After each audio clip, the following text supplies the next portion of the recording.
suatu masalah besar. Tapi mengapa tokoh-tokoh seperti ini malah dielu-elukan?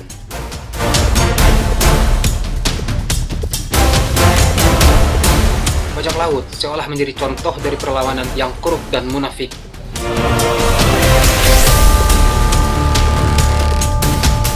Selamat datang lagi di Rumah Official bersama saya Rinus Pratomoha. Apa kabar semuanya?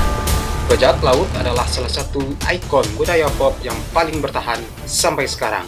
Dari bendera yang bercorak 3 tengkorak hingga topi 3 sudut, dari Jack Sparrow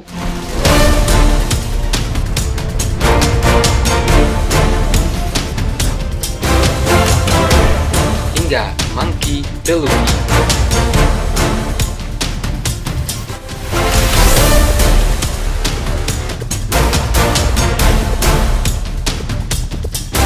Simbol bajak laut tetap hidup di banyak medium.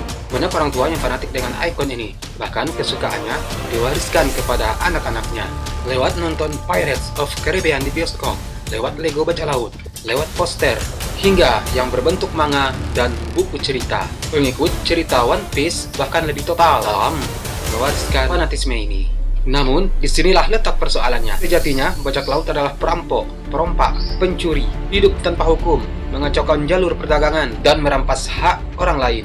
Secara dalam garis kehidupan dan secara moral, ini jelas suatu masalah besar. Tapi mengapa tokoh seperti ini malah dielu-elukan? Alasan utamanya adalah masalah latar belakang, bukan soal tindakan. Mereka, bajak laut, muncul karena tersingkir dari sistem. Mereka menjarah karena tidak diberi uang. Mereka melawan karena ditekan.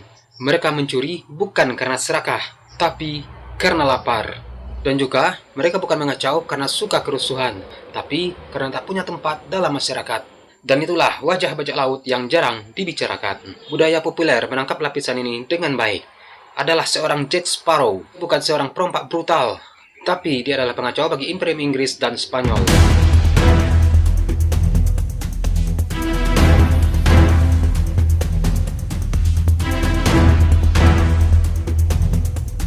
Luffy dan krunya bukan sekedar pelaut bebas, akan tetapi mereka adalah musuh dari pemerintah dunia yang korup. Narasi inilah yang membuka ruang baru yang membuat citra bajak laut berubah. Ketika para bajak laut yang dulu diposisikan sebagai penjahat, ini tampil sebagai pahlawan rakyat jelata, maka yang terjadi saat ini adalah proses pembalikan makna yang dalam. Bajak laut seolah menjadi contoh dari perlawanan terhadap sistem yang korup dan munafik, dan menindas dari balik wajah hukum. Narasi ini bukan muncul begitu saja, tetapi berakar pada konstruksi sejarah yang panjang dan penuh dengan kepentingan. Dalam sebuah artikel terbit pada tahun 2020, karya dari Steven Eccles Amiral, dijelaskan bagaimana Eropa menciptakan citra bajak laut Melayu. Bangsa Melayu pernah digentar harimau, ditepuk tanpa amuk Melayu, bumi bergegar. Pada abad ke-16-17, orang Melayu digambarkan secara positif oleh para pengamat Eropa. Dalam sebuah catatan disebutkan, tidak ada asosiasi antara orang Melayu dengan aktivitas perompakan. Bahkan seorang pejabat VOC pada awal abad ke-18 menyebut orang Melayu sebagai bangsa yang paling cerdas, bijak, dan sopan di seluruh timur.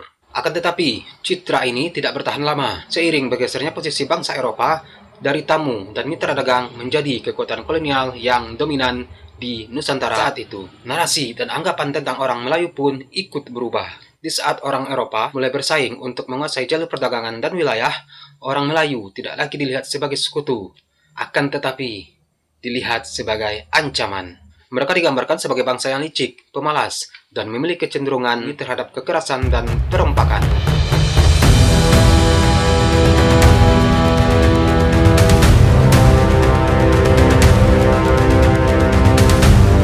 Tabel bajak laut mulai dilekatkan. Ini bukan saja salah tafsir, akan tetapi strategi kekuasaan dengan cara memberikan label bajak laut kepada masyarakat pesisir Nusantara. Kekuatan kolonial memiliki justifikasi moral untuk melancarkan ekspedisi militer. Desa pesisir diserang, dan ini semua atas nama menertibkan para bajak laut. Label bajak laut itu tidak berdiri sendiri, ia diperkuat oleh sains rasis Johann Friedrich Blumenbach susah disebut namanya ya. Seorang ilmuwan Jerman pada abad ke-18 yang memasukkan bangsa Melayu atau orang Melayu sebagai salah satu ras utama dengan sebuah cap yang sangat negatif. Digambarkan suka merompak, malas, dan berwatak kejam.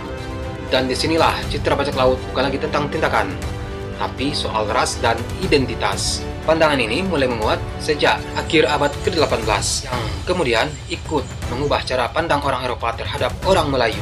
Pandangan itu bertahan lama dan terus seperti itu hingga turun-temurun. Pandangan ini hidup dalam laporan-laporan administratif atau tulisan-tulisan ilmiah zaman kolonial. Banyak tokoh-tokoh dari bangsa Eropa yang membentuk persepsi bahwa orang Melayu memiliki kecenderungan alami, kekerasan, dan perampokan. Dan dalam catatan bangsa Eropa pula, konflik laut dan penolakan terhadap kekuasaan kolonial kerap dibingkai sebagai aksi kriminal dan perlawanan.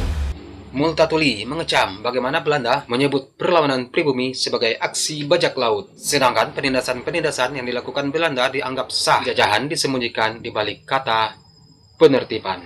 Panglima Muhammad Tahir ini lagi besar, 10.000 askar, bantuan daripada Aceh, Serdang, Deli, Berdage, Siak, Pahang, Kelantan, serentak menyerang Siak. Saya tak tahu hadapan lari lintang pukang. Dan sekarang, budaya populer dalam film Pirates of Caribbean dan One Piece tampaknya sedang membalik cara pandang itu. Yang mana di situ diperlihatkan bahwa bajak laut tidak lagi selalu digambarkan sebagai musuh. Maka, ketika anak-anak mengidolakan Luffy dan Jack Sparrow, mungkin itu adalah sebuah isyarat bawah sadar mereka bahwa dunia ini sedang tidak baik-baik saja. Itulah sedikit tentang fenomena dari bajak laut yang saat ini sedang viral di Indonesia, yang mana bendera topi jerami berkibar di Indonesia menjelang hari kemerdekaan Republik Indonesia bersanding dengan bendera merah putih. Apakah artinya secara tidak langsung ini juga bisa menjadi kritik untuk pemerintah, dan secara tidak langsung juga adalah sebuah kreativitas anak bangsa menjelang hari kemerdekaan. Dan di sisi lain kita juga menghargai apa yang telah menjadi undang-undang di negara ini. Soal pengibaran bendera One Piece itu sepertinya kata Gus Dur ya.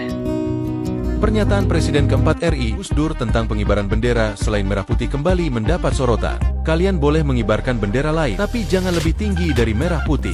Pernyataan Gus Dur saat itu naik adanya pengibaran bendera Kejora di Papua. Oke, ingat kata Gus Dur ya. Oke, sekian video hari ini. Akhir kata, saya Rinus Pratomohak. Salam sayang untuk orang samping Anda, dan sampai jumpa di video selanjutnya. Peace.